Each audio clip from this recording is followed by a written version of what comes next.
আজ থেকে 10 বছর আগে কিছু বিজ্ঞানী এমন এক অদ্ভুত সিদ্ধান্ত নেয় যা শুনে মনে হবে এগুলো কোনো পাগলামো ছাড়া আর কিছুই নয়। তারা কয়েক ডজন বাফেলোর মতো দেখতে একটি প্রাণী বুনো মোষকে শুষ্ক অনুর্বর একদম মরুভূমির মতো প্রাণহীন ভূমিতে ছেড়ে দেয়। সেখানে ছিল না কোনো ঘাস, কোনো জল, আর তাদের কেয়ার করার মতো ছিল না কোনো রাখাল, কেবল একটি বিশাল বাদামি বর্ণের ফাঁকা সমতল ভূমি যার দূর দূরান্ত পর্যন্ত কোনো সবুজের চিহ্ন নেই। এরপর বিজ্ঞানীরা সেখান থেকে পালিয়ে যায় আর একবারও এই অসহায় বুনো মোষগুলোর দিকে পেছন ফিরে তাকায়নি।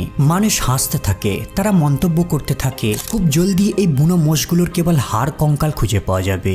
এত কঠোর ভূমিতে এই প্রাণীগুলো কিভাবে টিকে থাকবে? অসম্ভব। কিন্তু 10 বছর পর যখন ওই বিজ্ঞানীরা সেখানে ফিরে আসে, তারা যা দেখে কল্পনার বাইরে।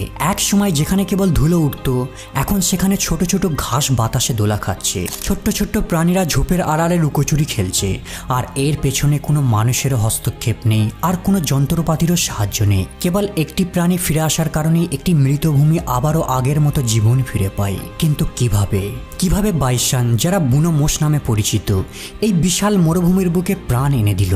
এর পেছনের আসল রহস্য জানলে আপনিও চমকে উঠবেন।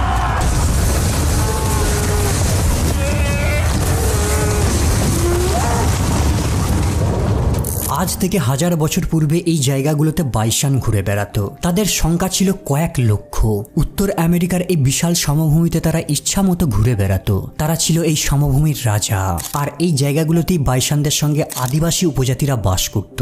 এরা নেটিভ আমেরিকা নামে পরিচিত ছিল। শত শত বছর ধরে এই বাইসনগুলো কোনো একটি সামান্য প্রাণী ছিল না, এরা ছিল আদিবাসী উপজাতিদের জন্য একটি জীবন। এই বাইসনের চামড়া দিয়ে তারা ঘরবাড়ি তৈরি করত, এদের পশম দিয়ে তারা পোশাক বানাতো, আরাম করে শোবার জন্য তারা কম্বল তৈরি করত, শিকার করার জন্য এদের হাড় দিয়ে তারা হাতিয়ার তৈরি করত, আর সব থেকে গুরুত্বপূর্ণ ছিল এদের মাংস, যা এই আদিবাসী উপজাতিদের সব থেকে মূল্যবান খাদ্যের উৎস। মানে এই বুনো মোষগুলো বাস করত তাদের জীবনযাপনের একদম কেন্দ্রবিন্দুতে। সবকিছুই ঠিকঠাক ছিল, কিন্তু এরপর সময় আসে অষ্টাদশ শতাব্দী। আমেরিকান গভর্নমেন্ট আমেরিকার উন্নতির জন্য rail road, factory, farm, town তৈরি করার জন্য জোরপূর্বক এইসব আদিবাসীদের থেকে জায়গা দখল করে নিতে শুরু করে। কিন্তু আদিবাসী উপজাতিদের কাছে এই ভূমিটা ছিল খুবই পবিত্র। তারা বহু প্রাচীনকাল থেকে এখানে বাস করে আসছে। এরাই ছিল আমেরিকার আসল আদি বাসিন্দা। এই প্লেসটাই ছিল তাদের ঘর, পরিচয় আর স্বাধীনতা। কিন্তু যখন এই উপজাতিরা তাদের মাতৃভূমি ছাড়তে অস্বীকার করে, শুরু হয় এক সংঘর্ষ। এই আদিবাসীদের সরাতে আমেরিকান উচ্চ কর্মকর্তারা একটা দারুণ পরিকল্পনা করে। তারা লক্ষ্য করে যেহেতু এই বাইসন হলো এইসব আদিবাসীদের জীবনধারার একমাত্র উৎস, তাই এদেরকে হত্যা করে মুছে দিতে পারলে তারা নিজেরাই এলাকা ছেড়ে পালাবে। সেই সময় জেনারেল শেরমান একটা মন্তব্য করে, যত খুশি বাইসন মারতে থাকো, প্রতিটা বাইসন মৃত্যুর অর্থ একটা করে আদিবাসীর মৃত্যু। এরপর শুরু হয় এক ভয়ঙ্কর হত্যার তাণ্ডব। সরকারের আদেশে আর্মিরা বাইসন হত্যা চালু করে দেয়। সরকারও ঘোষণা করে যে যত বেশি বাইসন হত্যা করবে তাকে পুরস্কার দেওয়া হবে। এর ফলে সাধারণ হান্টাররাও বাইসন হত্যায় যোগ দেয়। ধীরে ধীরে এই বুনো মোষ হত্যা এক প্রকার খেলায় পরিণত হয়ে যায়। শিকারীরা চলন্ত ট্রেনে করে বন্দুক নিয়ে তাদেরকে হত্যা করতে শুরু করে। বাইসন হত্যার জন্য এমনকি ইউরোপ থেকেও হান্টাররা এখানে ভিড় জমাতে শুরু করে। শুধু তাই নয়, সেই সময় বাইসন ছিল এক প্রকার বাণিজ্যিক প্রফিট। লোকাল হান্টাররা এদের হত্যা করতে কেবল চামড়ার জন্য। এদের চামড়া দিয়ে ফ্যাক্টরিতে পোশাক তৈরি করা হতো, তাই কেবল চামড়া ছাড়িয়ে বাকি দেহটাকে পচে যাওয়ার জন্য রেখে দিত। অনেকে বাইসনের কেবল ধরটাকে কেটে নিত, কারণ বাইসনের জিভ ছিল সেই সময় আমেরিকায় একটি পপুলার খাবার। আর আমেরিকান সরকারও কিছু বলতো না, তারাই আরো চুপচাপ শিকার চালু রাখে, কারণ এতে আদিবাসীদের মেরুদণ্ড ভেঙে যেতে থাকে। বাইসন ছাড়া তাদের কাছে কোনো খাবার ছিল না, পোশাক ছিল না, আর না ছিল তাদের কোনো ইনকাম সোর্স। মাত্র 25 বছরের মধ্যে প্রায় কয়েক লাখ বাইসন হত্যা করে দেওয়া হয়। এক একটা শিকারী প্রতিদিনে প্রায় 50টা করে বাইসন হত্যা করত। 1876 সালে মাত্র একজন শিকারী 2 মাসে প্রায় 6000 বাইসন হত্যা করে। অবিরাম গুলির শব্দের কারণে তার একটা কান পর্যন্ত কালা হয়ে গিয়েছিল। অষ্টাদশ শতাব্দীর পূর্বে উত্তর আমেরিকার এই পুরো অংশটা জুড়ে বাইসনরা ঘুরে বেড়াতো।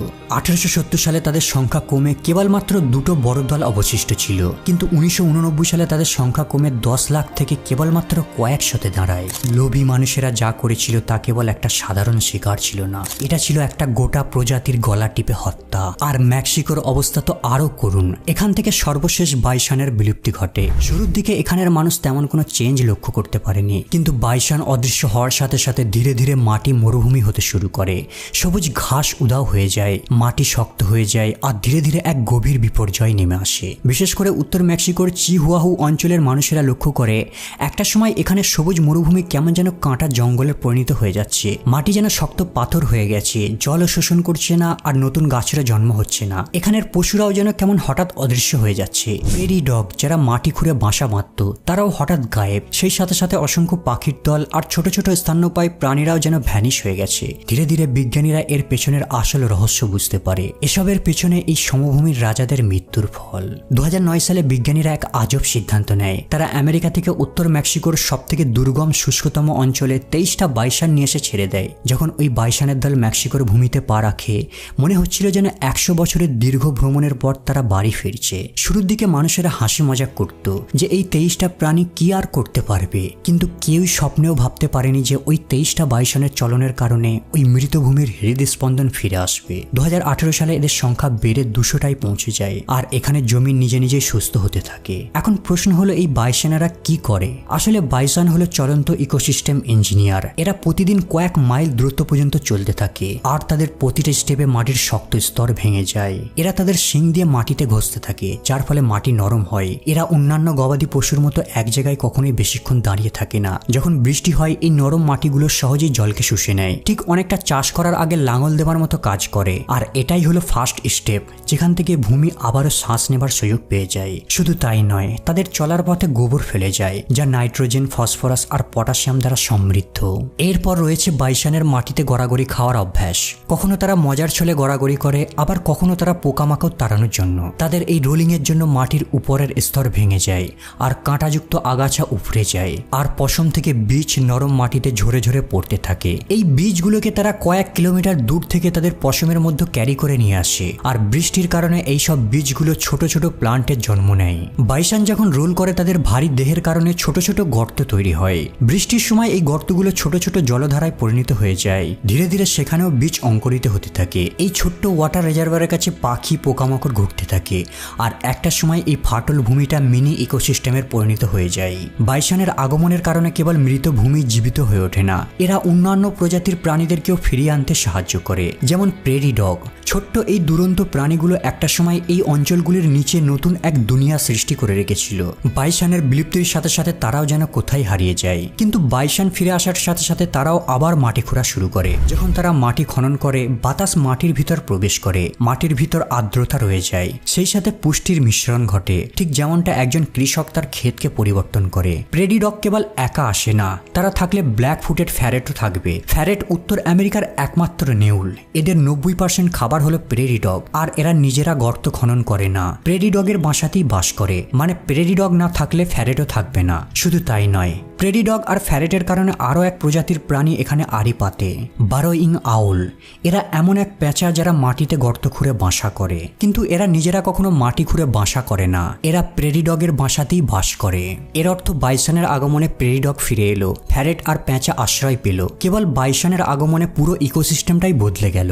বিজ্ঞানের ভাষায় এইসব প্রাণীদের বলা হয় কেস্টোন স্পিসিস। প্রকৃতিতে এমন কিছু প্রাণী রয়েছে যাদের ছাড়া গোটা ইকোসিস্টেমটাই ভেঙে পড়বে। ভারতেও এমন কিছু কেস্টোন স্পিসিস রয়েছে যারা নিজেরা বেঁচে থাকার সাথে সাথে প্রাকৃতির ভারসাম্যকেও বজায় রাখে, যেমন হাতি। হাতিকে দেখলেই আমাদের ধ্যান সর্বপ্রথম তার বিশাল সাইজ আর ক্ষমতার দিকে যায়, কিন্তু বাস্তবে তারা জঙ্গলের শেপ বজায় রাখার ইঞ্জিনিয়ার। এরা কেবল গাছের ডালপালা খায় না, এগুলোকে তারা ভেঙে ফেলে আর ছোট ছোট প্রাণীদের জন্য রাস্তা তৈরি করে। গাছের ডাল ভাঙার ফলে ফাঁকা জায়গা বৃদ্ধি পায় আর সূর্যের আলো মাটিতে পৌঁছাতে পারে, যার ফলে নতুন জীবনের আবারও বিকাশ ঘটে। এরা কখনো এক জায়গায় থেমে থাকে না, প্রতিদিন মাইলের পর মাইল চলতে থাকে, আর পেটের মধ্যে বীজ এক জায়গা থেকে অন্যত্রে ক্যারি করে সেখানে ছড়াতে থাকে। মানে হাতি চললে জঙ্গল বেড়ে ওঠে, কিন্তু হাতি না থাকলে একটা সময় ঘন জঙ্গল শ্বাসরোধী হয়ে উঠবে। ঠিক একইভাবে বাঘ ও কিস্টোন স্পিসিস।